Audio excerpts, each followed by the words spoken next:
Hi friends, Navratri special ప్రసాదం బెల్లం పొంగలి చాలా టేస్ట్గా ఉంటుందండి. దీనికి కొలతలు వచ్చేసి 1 కప్పు బియ్యంకి అరకప్పు శనగబెడలు వేసుకొని శుభ్రంగా కడిగేసుకొని, దీనికి కొలతలు వచ్చేసి 2 కప్పుల వాటర్, 1 కప్పు పాలు వేసుకొని మూత పెట్టేసి 3 విజిల్స్ వచ్చేంత వరకు మనం వెయిట్ చేయాలి. ఈ లోపల పక్కన స్టవ్ వెలిగించి ఒక గిన్నె పెట్టి 1 కప్పు వాటర్కి 2 కప్పులమైన బెల్లం వేసి బెల్లం కరిగించుకుందాం, ఎందుకంటే బెల్లంలో నలకలు ఉంటాయేమోని.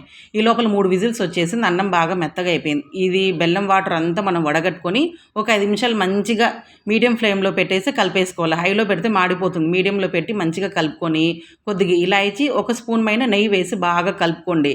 తర్వాత మనము దీంట్లో నెయ్యి తీసుకొని ఒక గిన్నెలో నెయ్యి తీసుకొని డ్రై ఫ్రూట్స్ అంటే జీడిపప్పులు, ద్రాక్షలు కావాలంటే బాదం ముక్కలు కూడా వేసుకొని మంచిగా గోల్డెన్ బ్రౌన్ కలర్లో వచ్చేంత వరకు పెట్టుకొని అదంతా ఈ పొంగల్లో వేసుకుంటే బెల్లం పొంగల్ అయితే రెడీ అయిపోయిందండి. చాలా టేస్ట్గా ఉంటుంది. మనం హ్యాపీగా దేవుడికి నైవేద్యంగా పెట్టేయచ్చండి.